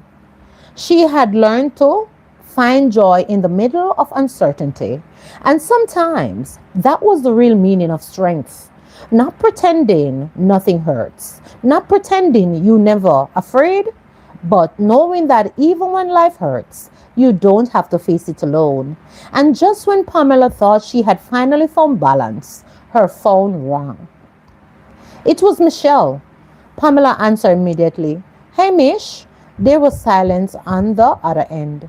Then Michelle whispered, Pamela, the doctor called. Pamela sat up. What happened? Michelle's voice trembled. They want to change mother's treatment plan. Pamela's heart began pounding. Why? I don't know. What do they say? I don't know what to do. Pamela stood. Where are you? I'm at home. I'm coming. No. Pamela stopped. Michelle, I don't want you to come. Pamela closed her eyes. She remembered her mother's words. When she pushes you away, don't stop. That's when she needs you most. Pamela grabbed her keys. I will see you soon. Pamela! She hung up. Daniel looked at her. What happened? Michelle needs me. Daniel stood. Do you want me to come? Pamela sighed. No. Then she paused. Actually, she looked at him. Yes. Daniel nodded. Let's go. And as Pamela drove through Jamaican night with Daniel beside her, she realized that sometimes being strong didn't mean knowing what to do. Sometimes strength meant admitting I don't know what tomorrow will bring, but still showing up for the people you love, still hoping, still praying, still believing that tomorrow could be better. And somewhere across town, Michelle sat alone in her mother's living room, staring at the phone in her hand. She had received news she wasn't ready to share because the doctors had discovered something else, and this time, Michelle wasn't sure she had the courage to tell Pamela. Thank you. Thank you for being here. God bless you. Chapter 6. The thing Pamela wasn't ready to hear. Pamela knew something was wrong the moment she stepped through Michelle's front door.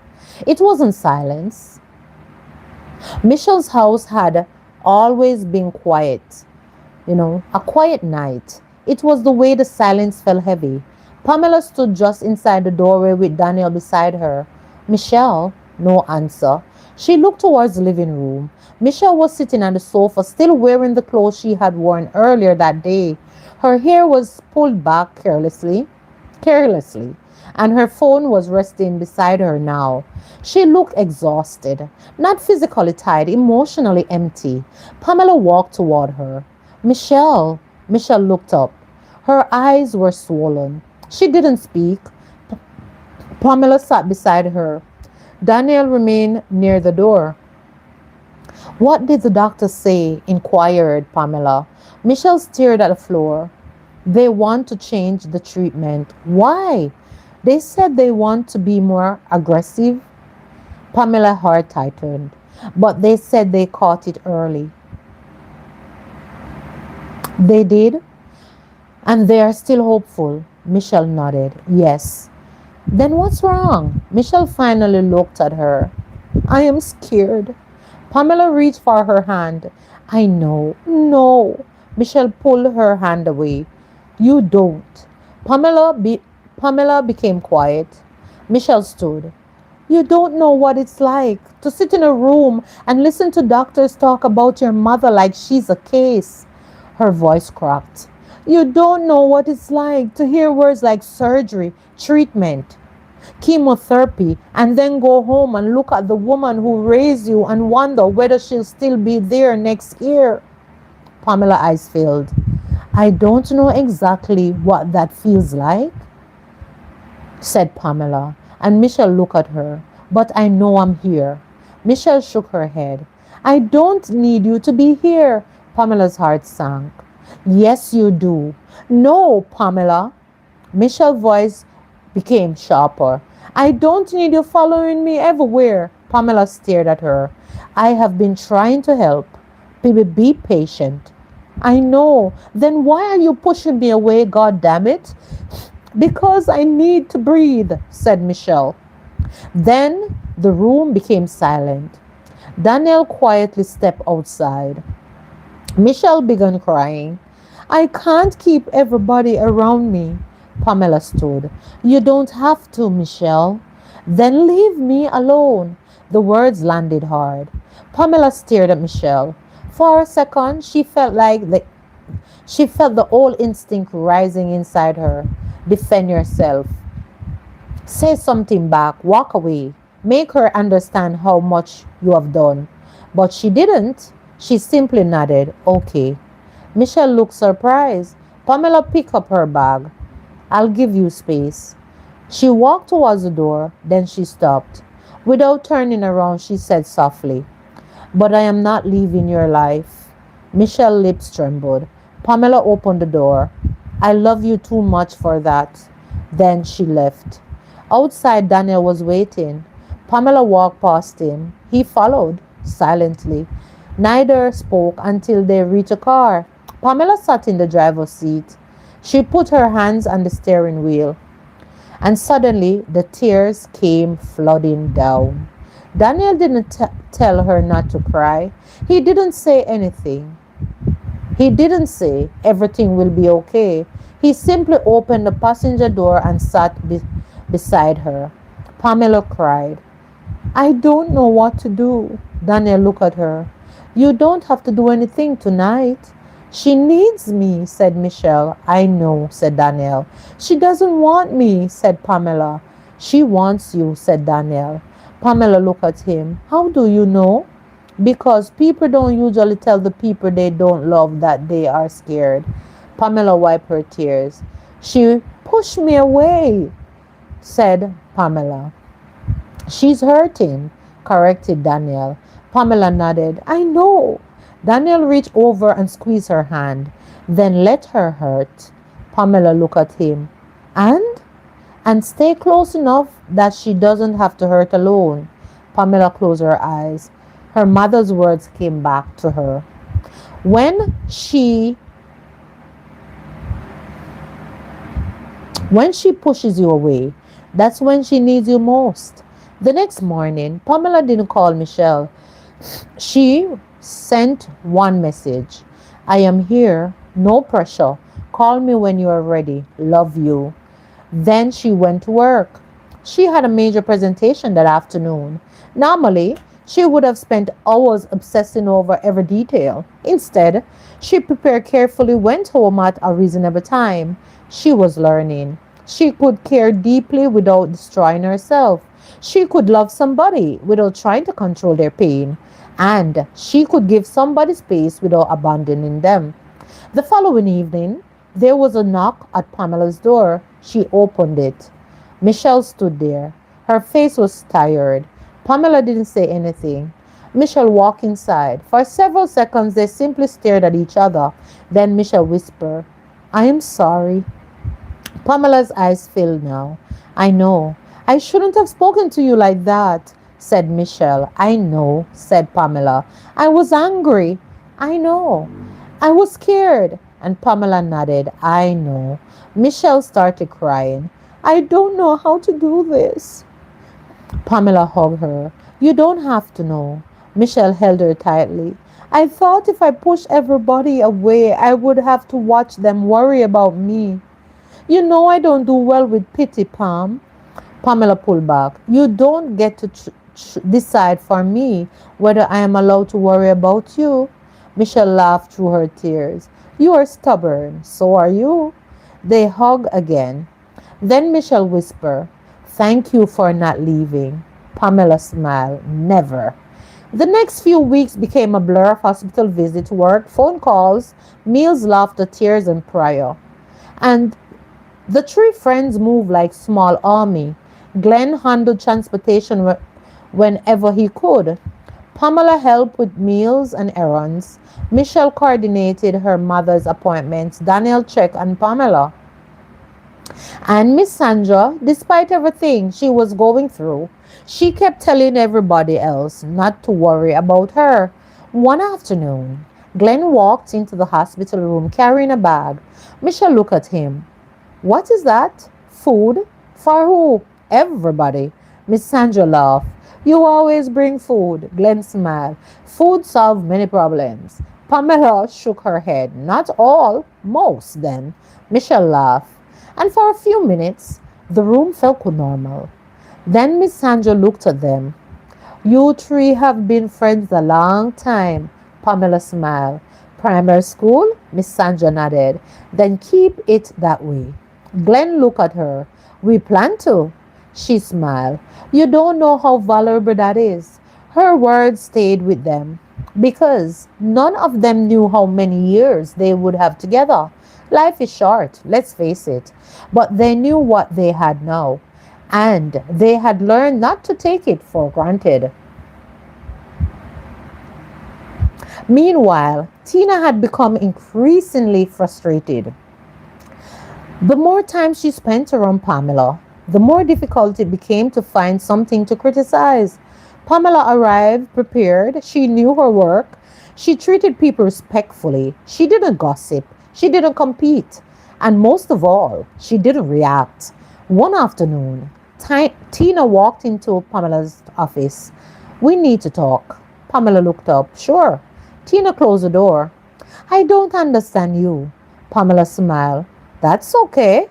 You always seem so calm, asked Tina. I am not always calm, I can assure you. You act like nothing bothers you, said Tina. Things bother me all right, said Pam. Then why don't you show it? Pamela leaned back now. Because showing anger isn't the only way to respond to something. Tina crossed her arms. You think you are better than me? Pamela's expression softened. No. Then why aren't you threatened by me? Because I don't see you as a competition, said Pamela. Tina stared at her now. What? Yes, I don't. Tina was confused. She was expecting Pamela to be bothered, to be upset. You know what? I don't understand. And Pamela smiled. And that's okay. You always seem calm and it's so annoying. Then why don't you show it then? Pamela leaned back. Again. You think you are so put together? No, I'm not. Then why aren't you being all frustrated and bothered? Tina stared at her a little longer. Then Pamela continued. Pamela speak. I think that's what's bothering you. Tina looked away. Pamela waited. Then Tina finally said, Daniel should have noticed me, god damn it. Pamela didn't respond. I was there before you. I know, said Pamela. He knew me before years. I know that too. I am beautiful. Pamela smiled slightly. You still are. Tina looked at her. The answer seemed to disarm her. Pamela continued. Beauty isn't the problem, Tina. What is it? Thinking beauty gives you ownership over everybody's heart. That's the problem. Tina's eyes filled slightly. Pamela noticed. For the first time, Tina didn't look angry. She looked wounded. I love him, Tina whispered. Pamela remained quiet. I thought eventually he'll see me. Maybe he did, said Pamela. Tina looked at her. And maybe he simply didn't like or feel the same way you do. Tina wiped her tears. You make it sound easy. No, Pamela shook her head. It's not easy. She looked down at her hands. I spent years thinking people would love me if I changed enough. Tina said nothing. I thought if I lost weight, dressed differently, became successful, become smarter, become more confident, then maybe I'll finally feel worthy. Tina's expression changed. Pamela looked at her. But eventually I realized something. What? I was trying to earn something that was never supposed to be earned, said Pamela, and Tina stared. Respect, love. The room was quiet. Pamela stood. You can't make somebody love you by becoming perfect. Tina looked at her. And if Daniel chooses you, Pamela smiled, then I will be grateful. And if he doesn't, I'll still be okay.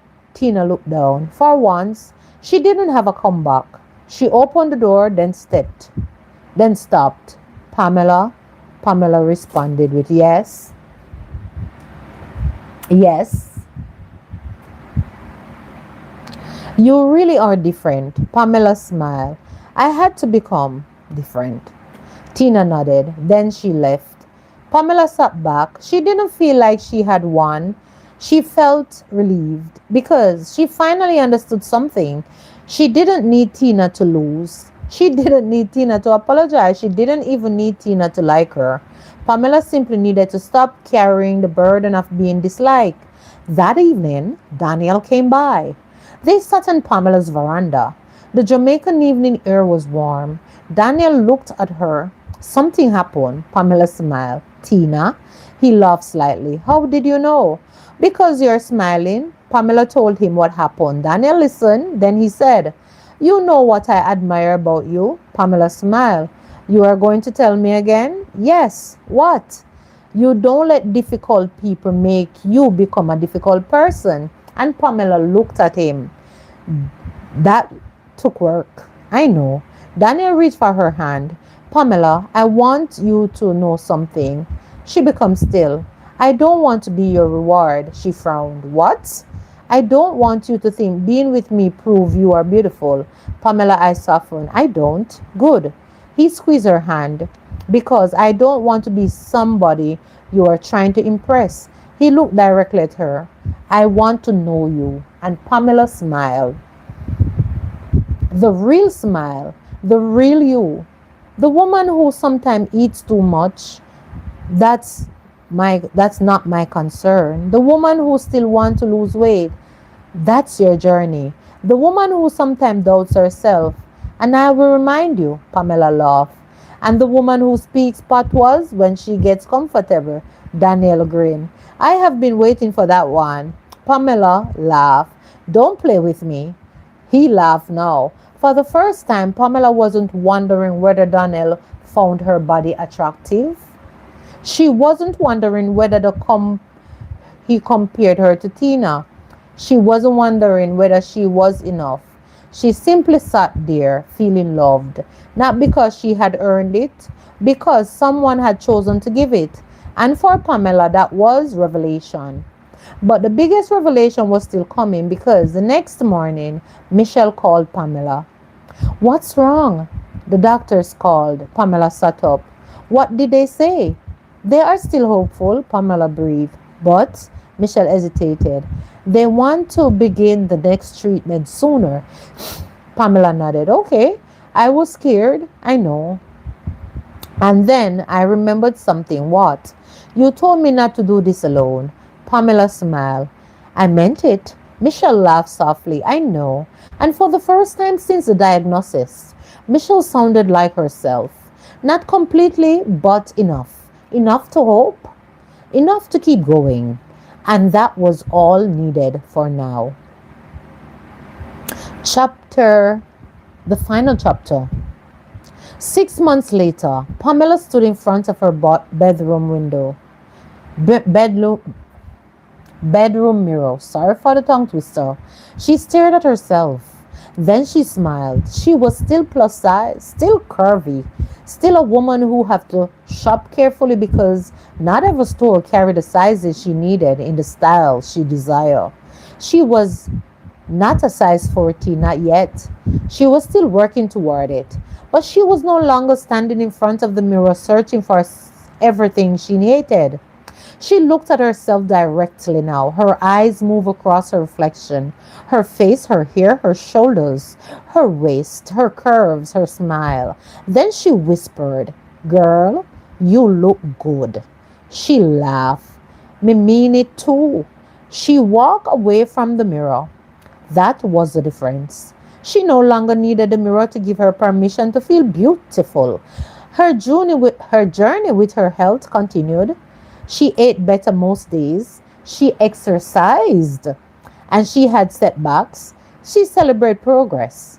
She had days when the scale didn't move. She had days when she felt frustrated but no longer punished herself.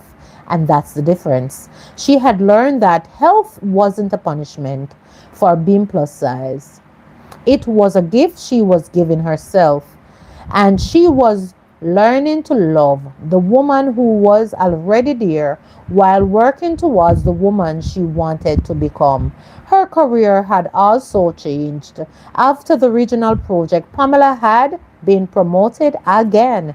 She was now regularly invited to speak at conferences and train professionals.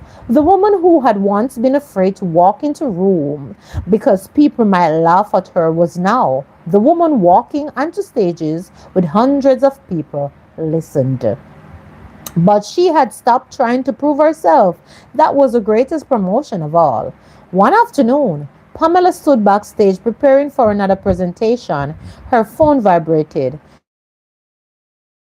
We got good news. Pamela froze. She called immediately. Tell me. Michelle laughed. The doctor said the treatment is working. Pamela covered her mouth. Oh my God, I know. Pamela began crying. Michelle laughed through her own tears. My mother is doing well. Pamela sat down. Thank you, Lord Jesus. There was silence. Then Michelle said, You are right. About? I don't have to do it alone. Pamela wiped tears. Neither did you. Neither do you. They laughed. And then Michelle said something Pamela would never forget. You saved me. Pamela shook her head. No. Yes. No, Michelle. Pamela's voice softened. We saved each other. Because that was the truth. Friendship had not cured the illness. Prayer had not replaced doctors. Love had not made the hard days disappear.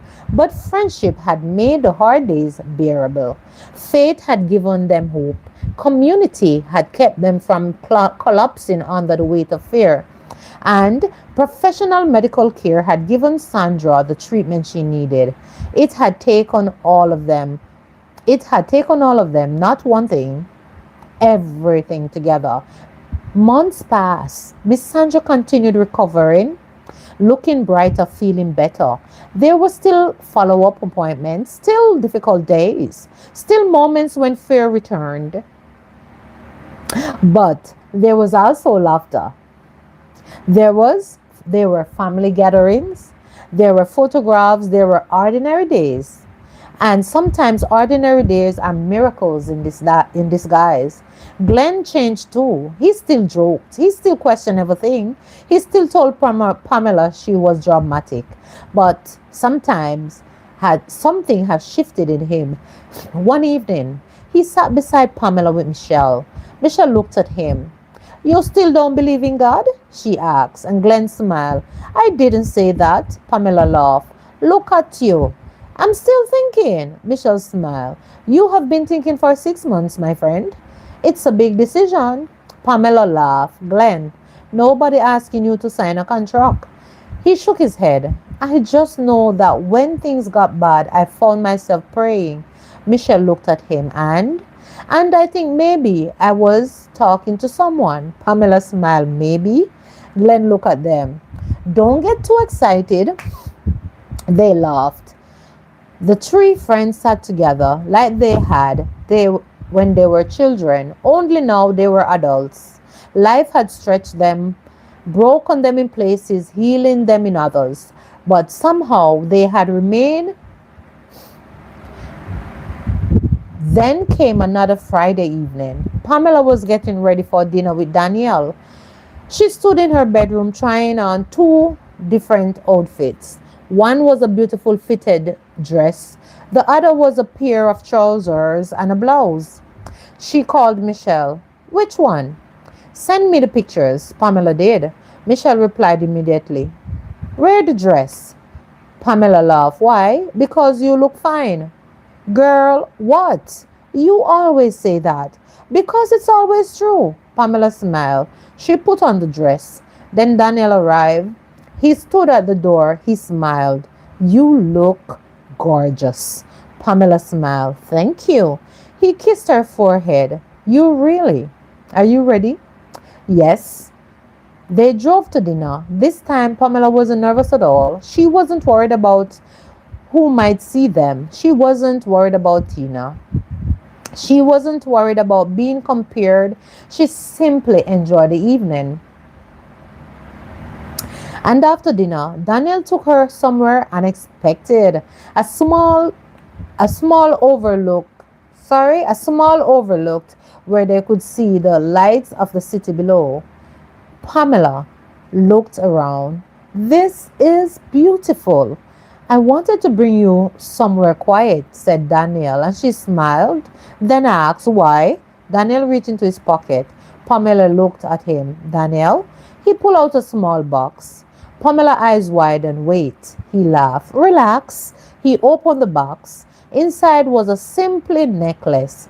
There was no hum- there was no enormous diamond, only dramatic proposal. No dramatic proposal, just a beautiful pendant. Pamela stared at it. It's beautiful. Daniel smiled. I saw it and thought of you. She looked at him. Why? Because it's simple. Pamela laughed. That's your reason? No. He stepped closer. Because it reminds me that some things don't need to be loud to be vulnerable. Pamela's eyes filled with tears. Daniel continued, You have spent a long time believing you had to prove yourself. Pamela nodded. I know. I don't want to add to that. He held out the necklace. I want to walk beside you. Pamela looked at him. Where? Wherever life takes us. She smiled. There was no pressure, no grand promise that life would always be easy. Just intention and honesty. Pamela turned around. Daniel placed the necklace around her neck and she touched it gentle. Then she turned toward him. I love it. I hope you would. Pamela smiled. I love you. Daniel smiled. I love you too. They stood together beneath the evening sky. And Pamela realized that love felt different when you weren't begging it to prove something about you. She didn't need Daniel to prove she was beautiful. She didn't need him to prove Tina was wrong. She didn't need him to prove the girls from high school had been wrong. She simply loved him. And he loved her. That was enough.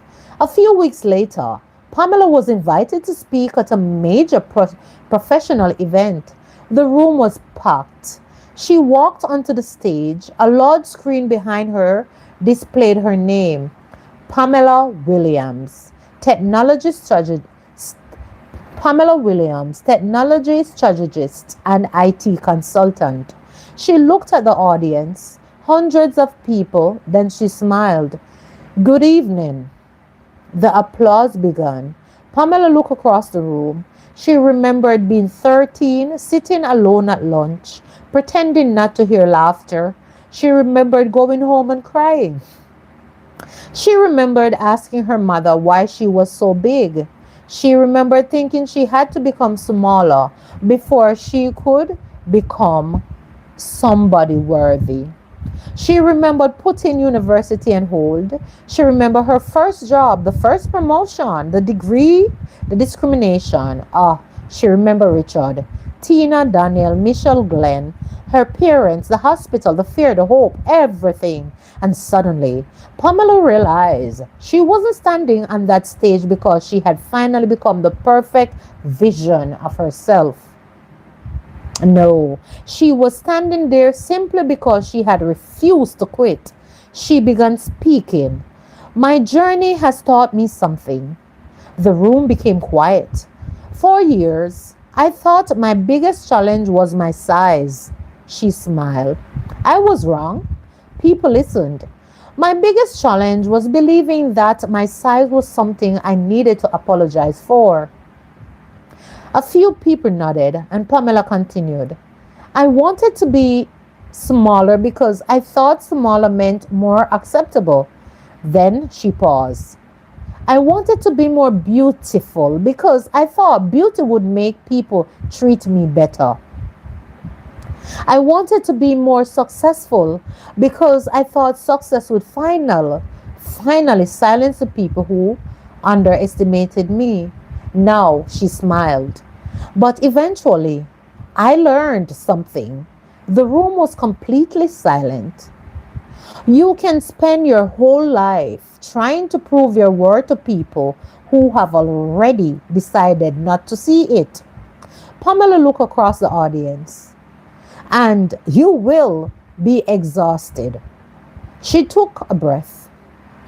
Your words cannot be dependent on somebody else's eyesight. The audience remained silent. You don't have to become smaller to deserve respect. You don't have to become richer to deserve love. You don't have to become perfect to deserve kindness. And you don't have to win every argument to prove that you belong. Her voice softened. You simply have to understand that you were vulnerable before anybody applauded. The room erupted now. Pamela smiled. She didn't cry, not this time. She simply stood there and accepted the applause.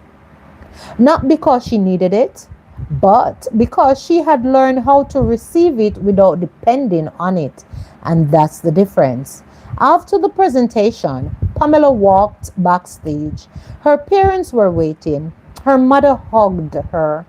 That is my girl, said her mom. Her father smiled. Big things? Pamela laughed. Yes, Daddy. Then Michelle came running towards her. Pamela hugged her. Miss Sandra was there too, looking healthier and smiling. Glenn came behind them. Everybody moving too fast, Pamela laughed. Where were you? Getting food? Of course. They all laughed. Daniel stood a little farther away. Pamela walked toward him. He smiled. You were incredible. Pamela shook her head. No. He raised an eyebrow. No. I was myself, she corrected. Daniel smiled. And that was incredible. Pamela hugged him. Then she looked around at the people standing beside her. Her parents, her friends, the man she loved, the people who had watched her struggle, the people who had seen her cry, the people who had watched her become. And Pamela finally understood. She had spent so much years trying to become worthy of being loved, but love had been beside her all along. Her parents loved her. Hey, thank you for being here. Her parents loved her, no doubt. But love had become beside her all along. Her parents loved her before the degree. Glenn loved her before career. Michelle loved her before promotions. Daniel loved her without asking her to become somebody else. And perhaps most importantly, Pamela had finally learned to love herself while growing. That was a part nobody had taught her. You could work towards a healthier body without hating the body you had. You could want change without despising the present. You could desire improvement without believing you were defective. You could be plus size and beautiful, plus size and intelligent, plus size and successful, of course, plus size and loved. Pamela looked at her friends, then smiled. Come. Glenn frowned. Where to? Food? He grinned. Now you are talking. Michelle laughed. After all, that motivational speech, she wants food. Pamela pointed at her. Don't start. They walk away laughing. And that Friday night, beneath the warm Jamaican sky, Pamela didn't feel like the girl who had finally proven everybody wrong. She felt like the woman who had finally stopped trying. Stopped trying to earn respect, trying to earn love, trying to become acceptable, trying to shrink herself so other people could feel comfortable. She was still growing, still learning, still working towards her health goals. Still figuring out love, of course, and career. Not career. Still building her career. Still being human. But she was no longer ashamed of being a work in progress. And maybe that was the greatest victory of all. Because Pamela finally learned you don't have to become smaller to make your life bigger. You don't have to change your body to change your story. And you never have to earn the right to be treated with dignity, kindness, and love. You already deserve it. Guys, and there you have it. Our story for this week, Friday night pop up. So, the overall moral of this story is plus size, brilliant, and beautiful. Pamela's story teaches us that sometimes the biggest battles we fight are not the battles other people can see. Right? People could see Pamela's size. They could see that she was a plus size woman. Right?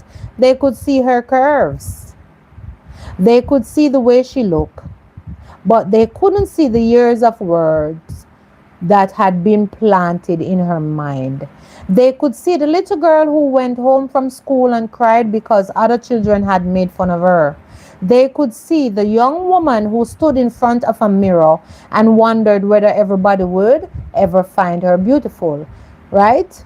They could even see the teenager who wondered if her body had somehow made her less worthy than everybody else. But be careful what you say to people, because you may forget your words tomorrow, but many remember them for years. Right? A joke that makes one person laugh can become another person's insecurity. A careless comment about somebody else's body can stay with that person long after you have forgotten you ever say it or said it. That doesn't mean we don't live our life controlled by what other people say. It means we should understand the power our words carry. Pamela eventually learned that she could not control people's opinion. She couldn't stop people from judging her. She couldn't stop people from making assumptions. She couldn't stop Tina from comparing herself to her. She couldn't stop strangers from looking at her and deciding what they thought she could or couldn't do. Other people's opinion don't have to become your identity. There you have it. There will always be somebody who thinks you are too big, too small, too young, too old, too quiet, too loud. And the list goes on. Too inexperienced, too ambitious, too different. And if you spend your entire life trying to satisfy every person who has an opinion about you, you will spend your entire life feeling exhausted. Right? So, that's the moral of our story today. And guys, I just want to thank you all for coming in. Thank you for being here. Greatly appreciate each and every one of you. So those were do present the heart of this week's story. And I hope that those that will come after, you will enjoy it. And God bless you all for being here. Thank you for coming in. Remember, thumbs up even after this video is aired.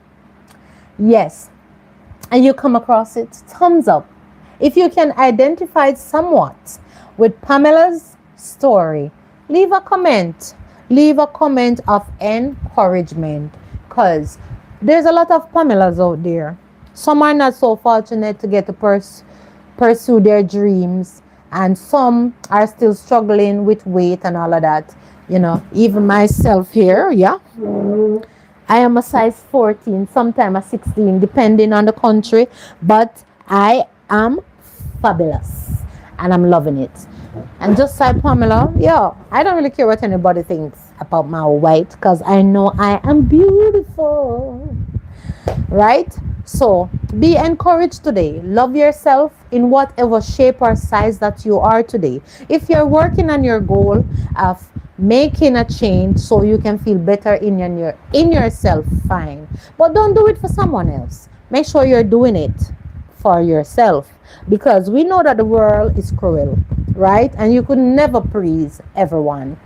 And like I always say, Philippians 4 verse 13, I can do all things through Christ which strengtheneth me. So whatever you find to do today, my friends, do it to the best of your ability. And thank you again for being here. For everyone that came in, thumbs up live, commented, God bless you. R2H, thank you for being here. Jardine M1M, thank you for being here.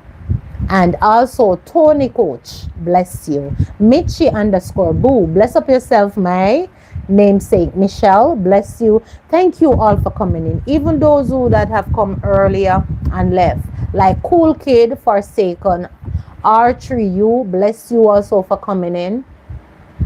And all my silent watchers who have came in, you watched, you enjoy. You didn't indicate, but God bless you. So, see you in these streets. Salange. As they say in Korea, I love you. So take care of your big, beautiful self until we meet again. Remember, whatever size or shape you are, embrace it. Just make sure to stay healthy and don't allow anyone to tell you who you are, because you are fabulous just the way you are.